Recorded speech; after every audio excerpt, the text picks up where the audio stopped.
La entrada al quirófano de forma urgente o programada siempre es un momento de estrés para el paciente. Vamos a repasar algunos de los pasos que deberíamos realizar o conocer al menos el porqué tanto del ingreso como después de los cuidados tras el alta hospitalaria. Lo vamos a hacer con Eduardo Antón, que es supervisor de enfermería del Hospital CERAM. ¿Qué tal, Eduardo? Bienvenido. Muchas gracias, buenos días. Decía que es un momento complicado cuando uno se enfrenta a una operación, sobre todo quizás por la falta de información con la que llegamos, ¿no? Yo creo que es uno de los problemas que más afectan al paciente a la hora de tener los nervios a la hora de entrar al quirófano. Por eso es muy importante conocer, aparte de los pasos, saber el porqué de esos pasos y cuál es la importancia de ellos. Uno de los pasos más importantes, empezaríamos con toda la elaboración del preoperatorio, que hacemos una analítica general y un electro, que se utilizan para valorar posibles complicaciones o problemas de salud del paciente que no imposibilitan la realización de la operación, sino que es importante tanto para el cirujano como para el anestesista de saber que esas complicaciones pueden existir. Después, también es muy importante a la hora de venir el día del preoperatorio, venir en ayunas. Mucha gente se piensa que es problema de que al vomitar puedan manchar el área quirúrgica y no ese es el principal complicación, sino al venir con el estómago lleno y estar dormidos bajo la anestesia, el producir el vómito puede producir una aspiración de este vómito que contiene jugos gástricos, lo cual afecta al área pulmonar y haría un auténtico desastre. También hablamos de los esmaltes de uñas, que eso es una complicación que no muchos entienden y no muchos cumplen. ¿Y a qué se debe? Pues resulta que cuando tenemos al paciente dormido, les ponemos una serie de artefactos para mirar las constantes vitales, sí. Y uno muy importante se coloca en el dedo, ya sea de las manos o de los pies, de manera que nos mide, aparte del pulso, nos mide también la saturación de oxígeno. Y claro, a un paciente que está dormido y respirando mediante una máquina es muy importante valorar si los niveles de oxígeno están de manera adecuada. Entonces es un indicador clave y muy importante a la hora de estar en un quirófano. Sí, no es un tema menor para nada. Y aunque no haga falta que sean todas las uñas, si al menos una sería interesante también. Ajá, pero bueno, no cuesta nada ir con las uñas sin pintar. No cuesta nada ir con unas uñas sin pintar o sin las uñas de gel o demás. Ajá.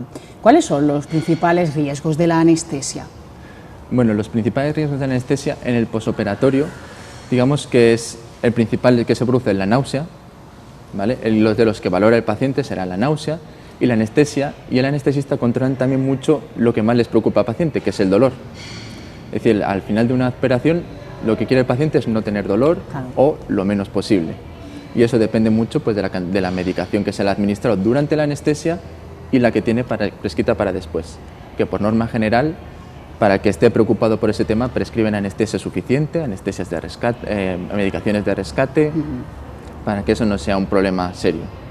Especialmente en cirugías como las que tratamos en nuestro hospital, que son más bien cirugías estéticas o cirugías a corto plazo, digamos, de corto plazo de recuperación. Y el principal miedo del paciente, dices que es el dolor, antes que una recuperación más o menos temprana, el sufrir, ¿no?, al final. Sí, porque digamos que el dolor condiciona el resto de la recuperación. Un paciente con dolor va a tardar más tiempo en moverse, va a tardar más tiempo en recuperarse y va a pasar una peor etapa en el posoperatorio.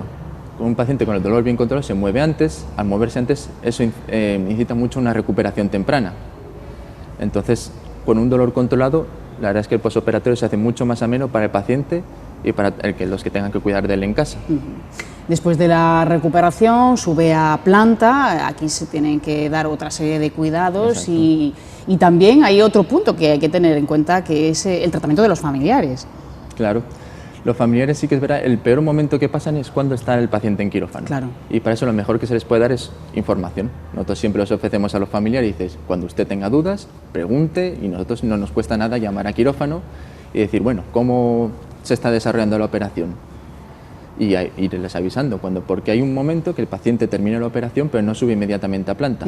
Lo tenemos durante un periodo de recuperación en un área de cuidados, digamos, intensivos, sí, que está monitorizado, porque digamos que las primeras 40 minutos son los vitales después de la anestesia para ver que hay alguna complicación de esta. Entonces eso también es ir informando y sobre todo mucha atención por parte del médico. porque lo que lo podemos decir nosotros, al final, salido de la boca del médico, les da más confianza.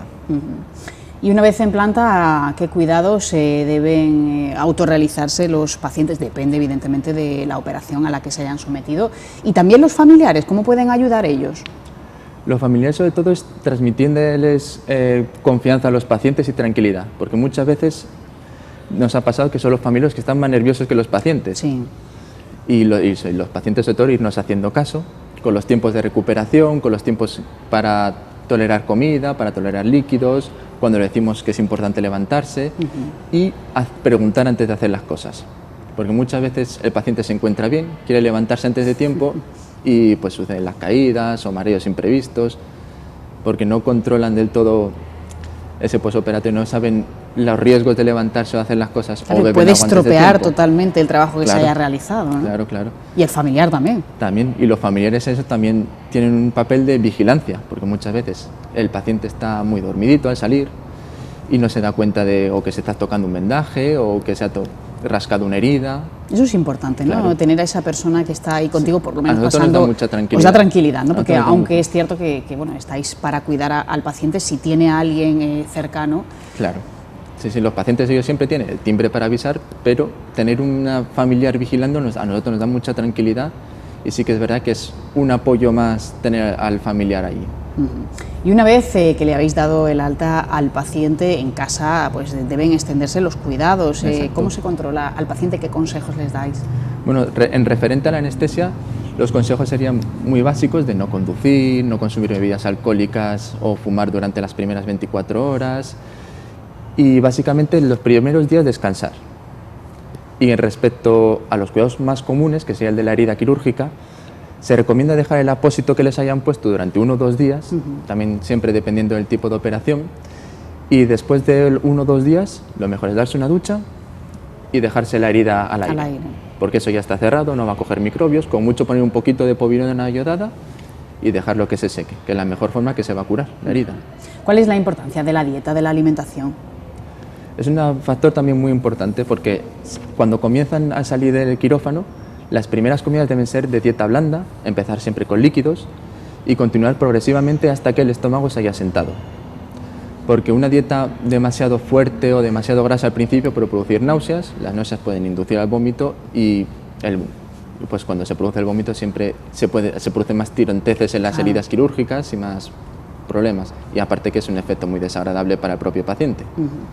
¿Qué otros consejos podríamos dar a nuestros telespectadores que se vayan a someter a una operación quirúrgica? ¿Qué deben poner de su parte? Pues de su parte, sobre todo, el estar muy tranquilos, el colaborar, que el profesional sanitario les va a decir siempre lo que es mejor para ellos. Y bueno, yo diría que el tomárselo con mucha calma después de lo que es la operación, que en casa estar tranquilos, moverse lo más posible dentro de sus posibilidades de movilización y acudir a las citas de revisiones. Sí, no pensar que está todo hecho, Exacto, ¿no? que una vez termine la cirugía, aún queda trabajo por delante para que esa cirugía sea efectiva y llegue a buen cauce. Vosotros tenéis que tener mucha psicología con los pacientes, ¿no? Cierto, sí, porque los pacientes, cada persona es un mundo y cada persona le afecta la misma cirugía o las mismas cosas de manera distinta.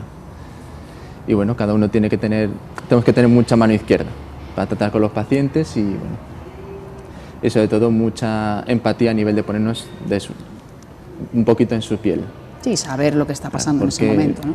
Mucha gente pasa una operación de una manera muy sencilla que parece que no se ha hecho nada y otra gente pues la misma experiencia la viven de una manera totalmente distinta y mucho más sufrida. Sí, el dolor también es muy subjetivo.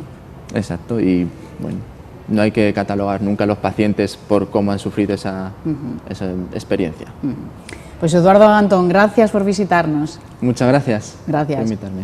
Pues nos vamos a ir ahora a la Feria Social de Marbella que se celebró recientemente y que consiguió la reunión de 32 asociaciones del municipio. Aquí se pusieron sobre la mesa muchísimos temas de interés, lo vamos a ver.